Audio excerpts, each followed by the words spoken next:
ರಾಜಾಜಿನಗರ ವಿಧಾನಸಭಾ ಕ್ಷೇತ್ರದ ಶಾಸಕರಾದಂಥ ಸುರೇಶ್ ಕುಮಾರ್ ಅವರ ವಿರುದ್ಧ ಮಾನ್ಯ ಲೋಕಾಯುಕ್ತರಿಗೆ ದೂರನ್ನು ನೀಡಿದ್ದೀನಿ.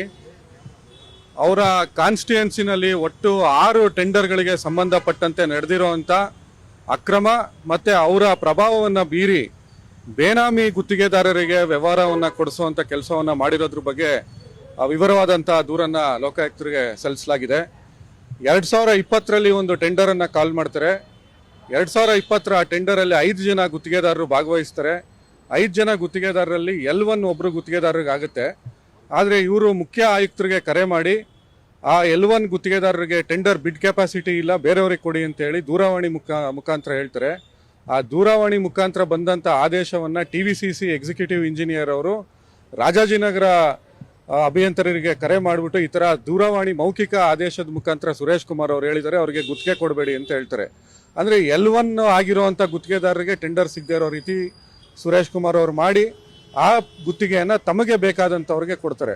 ಅದಾದ ನಂತರ ರಸ್ತೆ ಕಾಮಗಾರಿಗೆ 2014 ಸರ್ಕ್ಯುಲರ್ ಪ್ರಕಾರ ಕೆಲವೊಂದು ನಿಬಂಧನೆಗಳನ್ನು ಸರ್ಕ್ಯುಲರನ್ನು ಹೊರಡಿಸಲಾಗಿದೆ. ಆ ನಿಬಂಧನೆಗಳ ಪ್ರಕಾರ ಯಾರು ರಸ್ತೆ ಕಾಮಗಾರಿಗಳನ್ನ ಮಾಡ್ತಾರೆ ಆ ರಸ್ತೆ ಕಾಮಗಾರಿಗಳನ್ನು ಮಾಡುವಂಥವ್ರಿಗೆ ಪ್ಲ್ಯಾಂಟ್ ಇರಬೇಕು, ಟಾರ್ ಪ್ಲ್ಯಾಂಟ್ ಇರಬೇಕು, ಎಕ್ಸ್ಕಾವೇಟರ್ ಇರಬೇಕು, ಬುಲ್ಡೋಸರ್ ಇರಬೇಕು, ಮತ್ತು ಬೇರೆ ಬೇರೆ ಆದಂಥ ಮೆಷಿನರೀಸ್ ಇರಬೇಕು ಅಂತ ಇರುತ್ತೆ.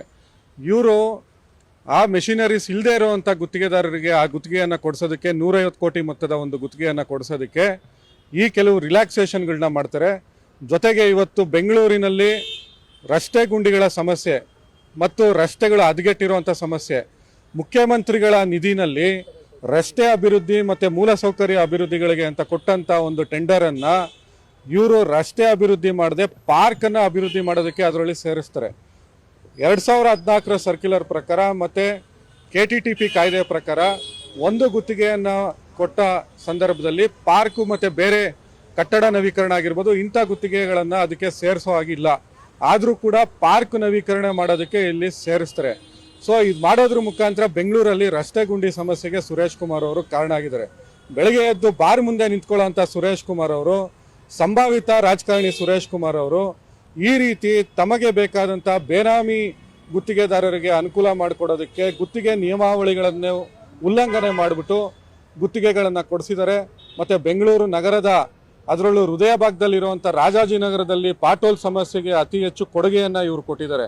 ಇವತ್ತು ಒಂದು ಗುತ್ತಿಗೆಯನ್ನು 3 ಬಾರಿ ಕರೆಯುವಂಥ ಪರಿಸ್ಥಿತಿಯನ್ನು ಅಲ್ಲಿ ನಿರ್ಮಾಣ ಮಾಡಿದ್ದಾರೆ. ಅಧಿಕಾರಿಗಳಿಗೆ ಒತ್ತಡ ತಂದು 3 ಬಾರಿ ಗುತ್ತಿಗೆಯನ್ನು ಕರೆದು ಯಾರು ಗುತ್ತಿಗೆದಾರರು ಅದರಲ್ಲಿ ಭಾಗವಹಿಸ್ತಾ ಇರೋ ರೀತಿ ಮಾಡಿ ಏಕಾಂಗಿ ಒಬ್ಬ ಬಿಡ್ದಾರರಿಗೆ ಸಿಗುವಂಥ ಒಬ್ಬ ಗುತ್ತಿಗೆದಾರರು ಸಿಗಬೇಕು ಅನ್ನೋ ಒಂದು ಕಾರಣಕ್ಕೋಸ್ಕರ ಆ ಗುತ್ತಿಗೆನೇ ಕಳೆದ 2 ವರ್ಷದಿಂದ ನಡೆದೇ ಇರೋ ಥರ ತಡೆ ಹಾಕೊಂಡಿದ್ದಾರೆ. ಗುತ್ತಿಗೆದಾರರಿಗೆ ಅಲ್ಲಿ ಹಿಂಸೆ ಕೊಡ್ತಾ ಇದ್ದಾರೆ. ಯಾರು ಗುತ್ತಿಗೆದಾರರು EMDಯನ್ನು ಕಟ್ಟಿದ ನಂತರ ಯಾರು ಲೋಯೆಸ್ಟ್ ಬಿಡ್ ಮಾಡ್ತಾರೆ ಅವ್ರಿಗೆ DD ತೊಗೊಂಬನ್ನಿ ಅಂತ ಹೇಳ್ತಾರೆ. DD ತೊಗೊಂಬಂದರೆ ಮತ್ತೆ ಇದನ್ನ ಗೌಪ್ಯತೆ, ಬಿಡ್ನ ಗೌಪ್ಯತೆ ಹೇಗೆ ಕಾಪಾಡ್ದಂಗಾಗುತ್ತೆ? ಸೊ ಪ್ರತಿಯೊಬ್ಬ ಗುತ್ತಿಗೆದಾರರಿಗೂ ಇಲ್ಲಿ ತೊಂದರೆ ಕೊಡ್ತಾ ಇದ್ದಾರೆ. ಬೆಂಗಳೂರು ಅಭಿವೃದ್ಧಿಗೆ ಇವರು ಮಾರಕರಾಗಿದ್ದಾರೆ. ಸುರೇಶ್ ಕುಮಾರ್ ಅವರು ಸಂಭಾವಿತರ ಮುಖವಾಡ ಹಾಕೊಂಡು ಗುತ್ತಿಗೆನಲ್ಲಿ 300 ಕೋಟಿಗೂ ಹೆಚ್ಚು ನಷ್ಟವನ್ನು ಸರ್ಕಾರದ ಬೊಕ್ಕಸಕ್ಕೆ ಮಾಡಿದ್ದಾರೆ. ಜನರಿಗೆ ನಷ್ಟವನ್ನು ಉಂಟು ಮಾಡಿದ್ದಾರೆ. ಅವರ ಕ್ಷೇತ್ರದ ಅಭಿವೃದ್ಧಿಗೆ ಮಾರಕ ಆಗಿದ್ದಾರೆ. ಸೊ ಇದನ್ನು ತನಿಖೆ ಮಾಡಬೇಕು ಅಂತೇಳಿ ಇವತ್ತು ಲೋಕಾಯುಕ್ತರಿಗೆ ದೂರನ್ನು ಸಲ್ಲಿಸಲಾಗಿದೆ. ಲೋಕಾಯುಕ್ತರು ದೂರನ್ನು ಸ್ವೀಕರಿಸಿದ್ದಾರೆ.